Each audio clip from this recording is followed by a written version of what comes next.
Lead का होता है Pb, तो इसको हम क्या लिखेंगे,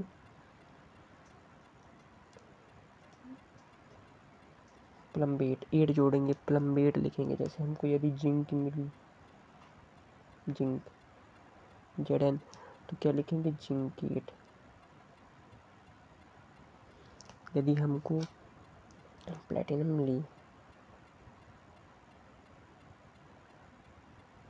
ठीक है, प्लेटिनम मिली तो क्या लिखेंगे इसको, प्लेटिनम, प्लेटिनेट लिख देंगे। इस तरह से और भी, जैसे हमको यदि गोल्ड मिल गई, गोल्ड अर्थात Au, तो क्या लिखेंगे, ऑरेट।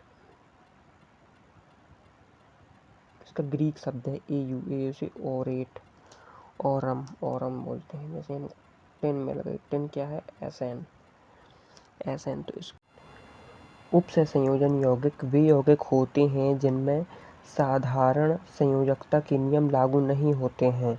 इसका हम IUPAC नामकरण सीखेंगे। तो उपसंयोजन यौगिक इस प्रकार से दिखता है। ये हमारा उपसंयोजन यौगिक है। इसमें कुछ प्रमुख पारिभाषिक शब्द हैं। सबसे पहले हम उनकी चर्चा करेंगे। तो ये जो मिड ब्रैकेट के अंदर दिख रहा है, जो भी ये मिड ब्रैकेट, गुरु कोष्टक है हमारा। गुरु कोष्टक के अंदर जो कुछ भी है, ये गुरु कोष्टक है।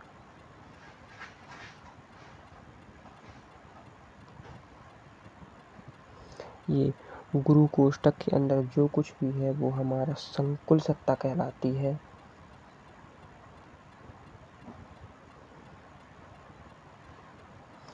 संकुल सत्ता, और जो ये नंबर्स लिखा है ये हमारा कहलाता है उपसय संयोजन संख्या।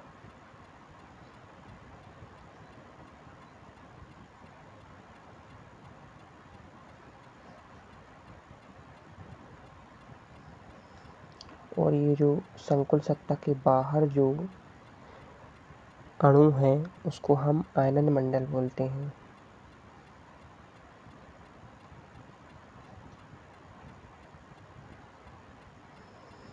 और ये जो हमारा जो भी डी ब्लॉक का जो तत्व होगा उसको हम बोलते हैं केंद्रीय धातु परमाणु।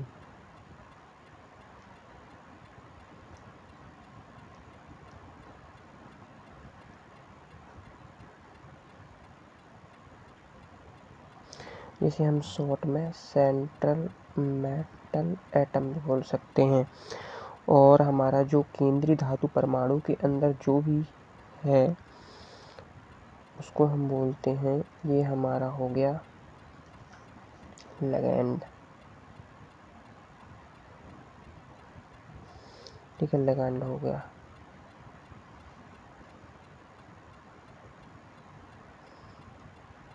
ये लिगैंड हो गया। इनका नामकरण हम 2 प्रकार से कर सकते हैं। इसके लिए एक बेसिक सूत्र है। सबसे पहले हम धनायन, जो हमारा आयनन मंडल है, ये जो गुरु कोष्टक के अंदर है, यदि धनायन हो तो किस प्रकार से नाम लिखेंगे। तो सबसे पहले हम धनायन आयनन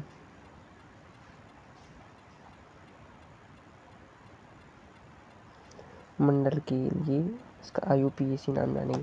तो धनायन मंडल के लिए क्या होता है कि सबसे पहले हम इसका नाम लिखते हैं, किसका, लिगैंड, लिगैंड का नाम लिखते हैं। लिगैंड, लिगैंड के बाद हम धातु परमाणु का नाम लिखते हैं।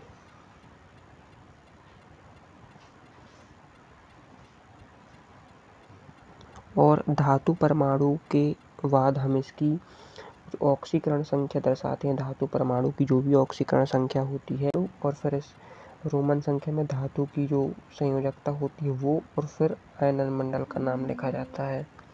ये हो गई धनायन की बात। यदि हमारी संकुल सत्ता जो है यदि ऋणायन है, ऋणात्मक है,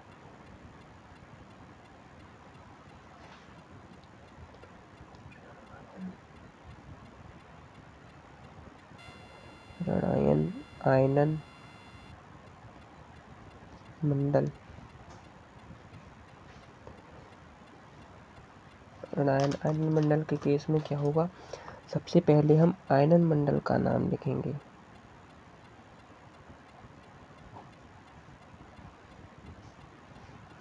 आयनन मंडल, फिर उसके बाद धातु परमाणु,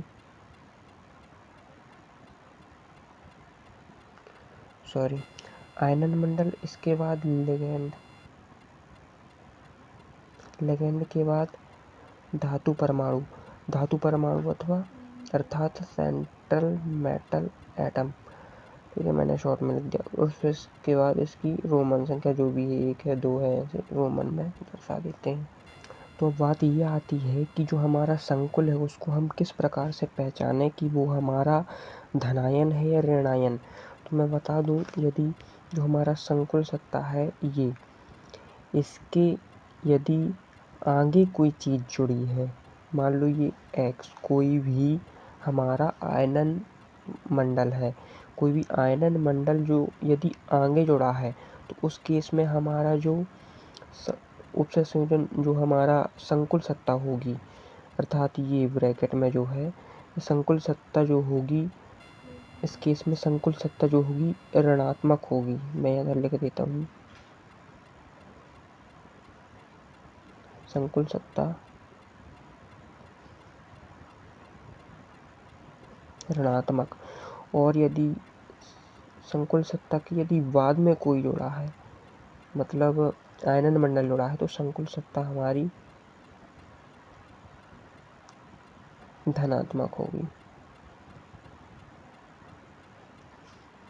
और नाम लिखते समय हमें ये ध्यान रखना है कि जब हम यदि जो हम संकुल सत्ता यदि हमारी ऋणात्मक है तो उस केस में जो हमारा धातु का नाम लिखेंगे उसके पीछे हम 8 लगाएंगे। ठीक है, 8 कब लगाएंगे, धातु के पीछे लगाएंगे। अर्थात ये प्रकार से एक धातु के पीछे हमको 8 सफिक्स के रूप में 8 जोड़ना है धातु के पीछे। ठीक है, तो कब जोड़ेंगे, जब हमारा संकुल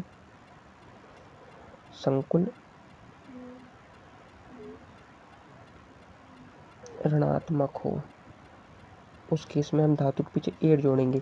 जैसे ज़्यादातर हमको जो डी ब्लॉक की धातुएं मिलेंगी वो उनका एक ग्रीक शब्द होगा।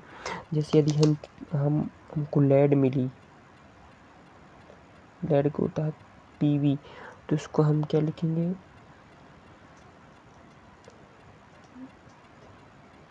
प्लम्बेट। 8 जोड़ेंगे, प्लम्बेट लिखेंगे। जैसे हमको यदि जिंक मिली, जिंक Zn, तो क्या लिखेंगे, जिंकेट। यदि हमको प्लेटिनम मिली, ठीक है, प्लेटिनम मिली, तो क्या लिखेंगे इसको, प्लेटिनम, प्लेटिनेट लिख देंगे। इस तरह से और भी, जैसे हमको यदि गोल्ड मिल गई, गोल्ड अर्थात Au, तो क्या लिखेंगे, ऑरेट। इसका ग्रीक शब्द है Au से ऑरेट, औरम बोलते हैं। जैसे हम टिन मिल गई, टिन क्या है, Sn, तो इसको क्या बोलते हैं, स्नेट। इस प्रकार से और भी। तो हम कुछ प्रैक्टिस के रूप में क्वेश्चन ले लेते हैं। यह हमारा एक उदाहरण है, क्वेश्चन है। इसमें हमको सबसे पहले ये देखना है कि हमारी संकुल सत्ता धनात्मक है या ऋणात्मक। तो हम क्या करते हैं, हमेशा जो ऋण वाली चीज़, जो धन वाली चीज़ है वो पहले जुड़ी होती है। जैसे हम लिखते हैं NaCl, हम NaCl ही लिखते हैं, हम कभी इसको Cl और Na नहीं लिखते। हमेशा पहले धन वाली चीज़ लिखती है फिर प्लस वाली। तो इस केस में यहाँ पे ये प्लस वाला, इस केस में ये पूरी चीज़, ये जो है ना, ये पूरी चीज़, तो इस केस में पूरी ये हमारी संकुल सत्ता जो है धनायन होगी, और ये हमारा जो ये पूरा ऋणायन होगा। ठीक है, ये हमारा आयनन मंडल ऋणायन होगा। तो हम इसमें क्या लगाएंगे, जो धन आयन वाला हमारा सूत्र है वो हम फॉलो करेंगे। तो धन आयन वाला सूत्र क्या कहता है, मैं यहाँ पे साइड में लिख देता हूँ। सबसे पहले जैसे हमने लगा पॉजिटिव वाला सूत्र क्या बोलता है कि सबसे पहले हमको लिगेंड का नाम लिखना है प्लस सेंट्रल मेटल एटम का नाम लिखना है। ठीक है, लिगेंड का नाम, सेंट्रल मेटल एटम का नाम, फिर प्लस में क्या लिखना है हमारा, आयनन मंडल। ठीक है, ये कहता है आयनन मंडल। तो हम सबसे पहले किसका, लिगेंड का नाम लिखेंगे। अब ये लिगेंड के कुछ नाम होते हैं, जैसे हम इसको नॉर्मली NH3 को क्या बोलते हैं, NH3 को हम बोलते हैं एमीन। लेकिन जो संस्था है IUPAC, ठीक है, वो क्या बोलती है कि ये नॉर्मल में तो एमीन रहेगा, लेकिन ये लिगेंड में जब हम इसको काम में लेंगे तो हम इसको बोलेंगे एमीन। तो हम अब यदि हम नॉर्मली इसको काम में लेंगे तो हम ऐसे लिखेंगे एमीन, और यदि हम इसके संकुल में लेंगे इसका नाम IUPAC तो हम इस प्रकार लिखेंगे एमीन। तो हम क्या लिखेंगे, यहाँ पे 6 है तो 6 के लिए वर्ड क्या आएगा, हेक्सा एमीन। Hexa amine. अब चूंकि ऋणायन है, चूंकि हमारा संकुल धनायन है, तो इसमें जो धातु है इसमें कोई परिवर्तन नहीं होगा, सीधे लिख देंगे हम कोबाल्ट। ठीक है, कोबाल्ट। और यहाँ पे इसकी वैलेंसी लिखेंगे संयोजकता, और सिंपल लिख देंगे क्लोराइड। इसकी वैलेंसी कैसे निकालेंगे, ठीक है, हमको इसकी वैलेंसी निकालना है।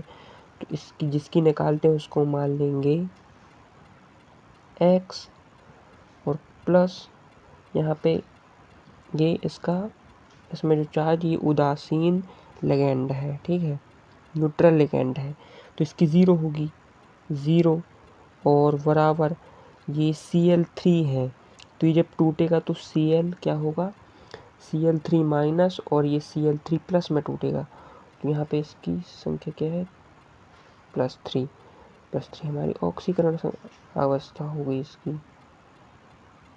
ठीक है, देखो जैसे हमको इस पूरे की से हम देखेंगे कि हमारा संकुल जो है ऋणात्मक है। ऋणात्मक क्योंकि K3+ है,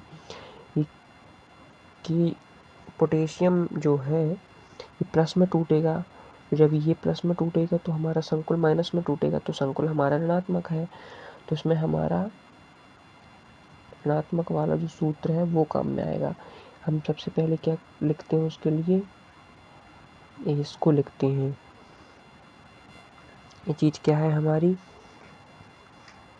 आयनन मंडल है। आयनन मंडल, सबसे पहले आयनन मंडल को इसको लिखेंगे, फिर इसके बाद हम लिगेंड को लिखेंगे, फिर हम सेंट्रल मेटल एटम। ठीक है, तो नामकरण करते हैं, इसको लिखेंगे हम पोटेशियम। ठीक है, पोटेशियम, और हेक्सा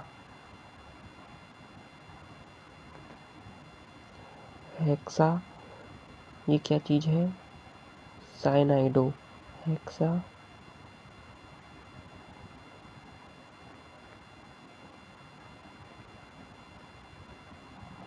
साइनाइडो, पोटेशियम हेक्सा साइनाइडो। और ये क्या चीज़ है, फेरस है, लेकिन हम इसे फेरेट लिखेंगे, ठीक है ना, तो क्या लिखेंगे, फेरेट, क्योंकि पॉजिटिव है ना, ये K+ आगे जुड़ा है। ऑक्सीकरण अवस्था निकालेंगे, ठीक है, वैलेंसी। तो ये कैसे निकालेंगे, तो हमको Fe की निकालना है, तो हम Fe को मान लेंगे X, मान लिया। अब Cn क्या होता है, इसकी ऑक्सीकरण संख्या -1 होती है, तो हमको कैसे पता, तो हम देखेंगे कि KCN एक यौगिक बनता है, तो इसमें क्या होता है, जब ये टूटता है यहाँ से रिपेल होता है, मतलब ब्रेक होता है, तो क्या बनता है, के प्लस बनता है और प्लस सी एन माइनस बनता है। तो हम इससे याद याद रख सकते हैं कि सी एन हमारा जो है -1 होता है, ठीक है। तो इधर पर के लिखेंगे -1 और 6 है तो 6 बराबर में इस पूरे पर क्या चार्ज है वो लिखते हैं। तो पूरे पर क्या चार्ज है, यहाँ पे के +3 है, तो यहाँ पर क्या होगा, -3 होगा पूरे पे। अगर ये के हट जाएगा तो -3, तो -3 लिख देंगे। तो एक्स प्लस माइनस माइनस के 6 हो गया, माइनस का 3 होगा। तो हमारा x बराबर क्या निकल के आया, ये 6 उधर जाएगा तो माइनस प्लस माइनस, ठीक है, क्या निकल के आएगा, माइनस का 3 प्लस का 3 निकल के आएगा। तो इधर पे 3 इसकी ऑक्सीकरण संख्या हो जाएगी।